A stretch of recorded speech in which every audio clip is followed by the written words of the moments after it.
नमस्कार दोस्तों, India strike channel पर आपका स्वागत है। तो जैसे कि हम सबको पता है कि आज दुनिया में कई सारे देश आज भी ऐसे हैं जहां पर खाने की किल्लत है, जहां पर पीने का साफ पानी नहीं मिल रहा है, जहां पर अस्पताल और क्लिनिक जैसी बेसिक फैसिलिटीज भी पर्याप्त मात्रा में उपलब्ध नहीं है। हम पाकिस्तान की बात नहीं कर रहे हैं, वो अपने कर्मों का फल भुगत रहे हैं, लेकिन उसके अलावा कई सारे ऐसे देश हैं, खास करके अफ्रीकन कॉन्टिनेंट में, जहां पर इस प्रकार की बेसिक जो चीजें हैं, बेसिक नेसेसिटी की चीजें हैं, वो भी उपलब्ध नहीं है। और वो पिछले काफी लंबे समय से, कई सारे दशकों से परिस्थितियां वैसी ही हैं।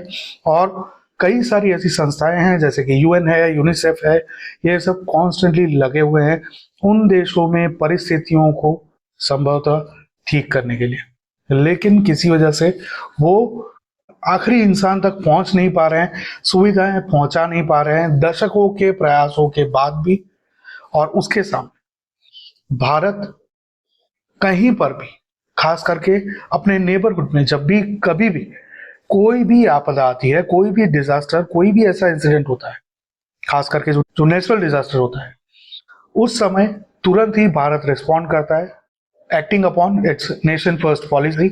और तुरंत ही जो भी ह्यूमैनिटेरियन एड है या फिर डिजास्टर रिलीफ मटेरियल है, और साथ ही में जो एनडीआरएफ की टीम्स हैं, वो सब पहुंचाता है।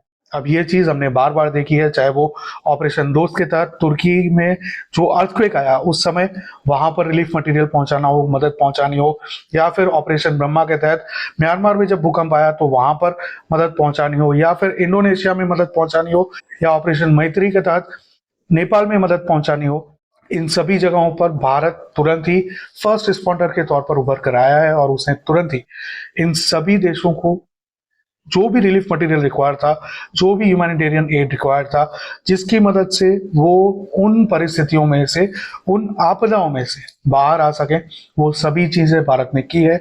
और उसी पर चलते हुए श्रीलंका में हाल में एक इसी प्रकार की परिस्थिति पैदा हुई है, जिसमें कई सारे लोगों के मारे जाने की खबर है, साथ ही में लाखों की संख्या में लोग ऐसे हैं जो इससे प्रभावित हुए हैं।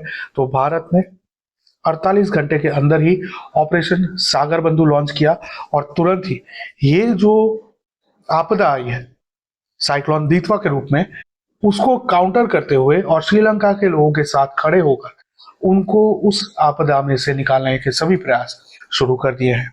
This is one of the fastest and largest humanitarian missions India has probably undertaken so far. I don't ever slow up, no I don't take shit. I got no love for the fakeness. If you wanna play tough and wanna hate this, I'll always show up.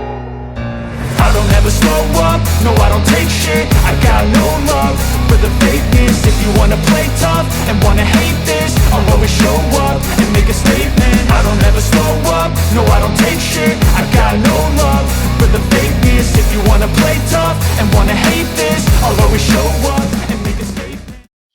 अब अगर बात करें cyclone दीतवा की, तो 26 दिसंबर को श्रीलंका में cyclone दीतवा नामक एक तूफान आया, जिसने श्रीलंका के कई सारे रीजन्स में काफी ही बड़ी मात्रा में तबाही मचाई। और उसके चलते अभी तक जो आंकड़े निकल कर आ रहे हैं, उसमें यह बताया जा रहा है कि 350 के करीब लोग मृत पाए गए हैं, करीब करीब 400 जितने लोग लापता हैं, 1 लाख जितने लोग बेघर हो चुके हैं due to landslides and floods, और 70 lakh people are living in total darkness because of the power outage. तो इसी प्रकार से लाखों की संख्या में लोग वहां पर प्रभावित हुए हैं। और 26 तारीख को साइक्लोन दितवा वहां पर आया, उसकी वजह से इस 26 तारीख की घटना के बाद तुरंत ही 28 तारीख को वहां पर इंटरनेशनल फ्लीट रिव्यू चल रहा था 2025 कोलंबो में। उस समय भारतीय नौसेना की 2 शिप्स आईएनएस विक्रांत और आईएनएस उदयगिरी वहीं पर थी। तो उन्होंने कोई भी देरी किए बिना, without waiting for any formal approval और फॉर्मल रिक्वेस्ट, उन्होंने तुरंत ही ह्यूमैनिटेरियन एड सप्लाई किया और इनिशिएट किया ऑपरेशन सागर बंधु।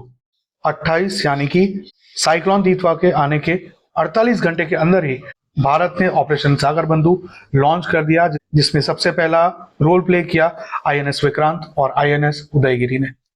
उसके पश्चात आईएनएस सुकन्या ने भी रिलीफ मटेरियल पहुंचाया वहां पर, खास करके त्रिंकोमाली के पास जहां पर भी कई सारे लोग अटके हुए थे।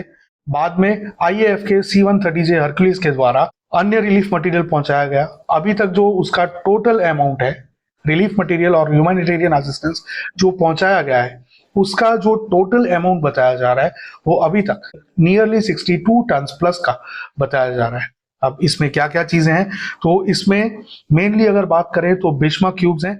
भीष्मा यानी कि भारत हेल्थ इनिशिएटिव फॉर सहयोग, हित एंड मैत्री।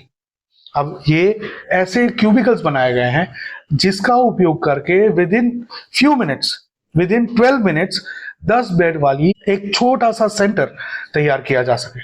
जी हाँ, सिर्फ 12 मिनट में 10 बेड वाला एक सेंटर तैयार किया जा सके जिसमें आईसीयू और ट्रॉमा वार्ड भी उपस्थित हों। इस प्रकार का एक क्यूब बनाया है भारत ने जो काफी ही इनोवेटिव है। ये संभवतः दुनिया में पहली बार है जब इस प्रकार का कोई एक इक्विपमेंट, एक पूरा सेटअप रेडी है और वो भी पोर्टेबल, जो कि दूसरे देशों में पहुंचाया जाता है या फिर जहां पर भी आज से आपदा आई हो और लोग फंसे हों और जहां पर भी जरूरत हो वहां पर तुरंत ही पहुंचाया जाता है ताकि वहां पर लोगों को सुविधाएं प्रोवाइड की जा सके। खास करके जो हेल्थ रिलेटेड इश्यूज हैं उनको काउंटर किया जा सके और उन लोगों की देखभाल वहां पर की जा सके। तो इस प्रकार के भी करीब करीब 10 टन जितना सिर्फ ये भीष्मा क्यूब्स पहुंचाए गए हैं और इसके साथ इसके अलावा अन्य टोटल 52 प्लस टन्स का ह्यूमैनिटेरियन एड और डिजास्टर रिलीफ मटेरियल वहां पर पहुंचाया गया है, जिसमें टेंट्स हैं, जिसमें दवाइयां हैं, जिसमें इंजेक्शंस हैं और अन्य कई सारी चीजें हैं। तो इसी प्रकार से भारत ने ऑपरेशन सागर बंधु के तहत भारतीय नौसेना और भारतीय वायुसेना दोनों ने ही मिलकर वहां पर ऑपरेशन शुरू कर दिया है काफी ही बड़ी मात्रा में। और भारतीय वायुसेना की अगर खास उसमें बात करें, जिसमें अगर बात करें तो 2300 से अधिक लोगों को वहां से निकाला गया है, जिसमें ज्यादातर भारतीय नेशनल्स हैं और साथ ही में कई सारे अन्य देशों के लोग भी हैं, जिसमें जर्मन भी हैं, पाकिस्तानी भी हैं और हाँ, श्रीलंकन तो है ही। तो इसी प्रकार से कई सारे लोगों को इवैक्यूएट करवाया जा रहा है। तो इसमें सिर्फ ये जो आईएएफ का C-130J सुपर हरक्यूलिस है वही नहीं, बल्कि उसके लिए खास हेलीकॉप्टर्स भेजे गए हैं। हेलीकॉप्टर्स वहां पर ऑलरेडी कार्यरत हैं, ऑलरेडी वहां पर लोगों को इवैक्यूएट करवा रहे हैं, खास करके कोटमाली और त्रिंकोमाली जैसे एरियाज से जहां पर जो लैंडस्लाइड्स और फ्लड्स की वजह से अन्य देश के भाग से कट गए हैं, करीब करीब कट ऑफ हो गए हैं। तो वहां से लोगों को इवैक्यूएट करवाया जा रहा है और दूसरी जगह पर सेफ प्लेस पर शिफ्ट करवाया जा रहा है, रिलोकेट किया जा रहा है और जो भी भारतीय हैं उनको वापस भारत लाया जा रहा है। तो इसी प्रकार से एक बहुत ही मैसिव ऑपरेशन लॉन्च किया है भारत ने अंडर नेबरहुड फर्स्ट पॉलिसी और उसमें भी इंडियन ओशन रीजन के फर्स्ट रिस्पॉन्डर के तौर पर भारत ने फिर से एक बार अपना कमाल दिखाया है। भारतीय सेनाओं ने फिर से अपना कमाल दिखाया है। इसके अलावा वहां पर एनडीआरएफ की टीम्स भी पहुंची हैं, तो वो भी वहां पर जो ग्राउंड पर लोगों को मदद करने के लिए और मलबे से निकालने के लिए, बचाने के लिए जो भी नेसेसरी स्टेप्स हैं वो लेने के लिए ऑलरेडी कार्यरत हो गई हैं। तो वो टीम्स भी वहां पहुंच गई हैं। तो इसी प्रकार से भारतीय नौसेना, भारतीय वायुसेना, भारत की सरकार, एनडीआरएफ, इन सभी ने मिलकर श्रीलंका को साइक्लोन दितवा नामक आपदा से बचाने के लिए, उसमें से बाहर निकालने के लिए अपने तरफ से पूरे प्रयास शुरू कर दिए हैं और बहुत ही इंटेंसिवली और बहुत ही मैसिव स्केल पर किए जा रहे हैं। तो इसके लिए हम भारत की सरकार को और भारतीय वायुसेना, भारतीय नौसेना, एनडीआरएफ और जो भी लोग इसमें इन्वॉल्व हैं वहां के लोगों को बचाने में और भारतीयों को वहां से सुरक्षित निकालने में, अन्य देश के लोगों को भी वहां से सुरक्षित निकालने में और साथ ही में वहां के लोगों को जो भी बेसिक नेसेसिटी की चीजें हैं वो पहुंचाने में इन्वॉल्व है, उन सभी को हम साधुवाद करते हैं, धन्यवाद करते हैं। आपकी वजह से भारत फिर से गर्व महसूस कर रहा है, फिर से भारत का सीना चौड़ा हो गया है आप लोगों की वजह से। तो आप सभी को बहुत बहुत धन्यवाद, बहुत बहुत साधुवाद। तो ये है ऑपरेशन सागर बंधु के बारे में। आप क्या सोचते हैं ये हमारे साथ कमेंट में जरूर साझा करें। ऐसी खबरें हम लोग आप तक पहुंचा सकें।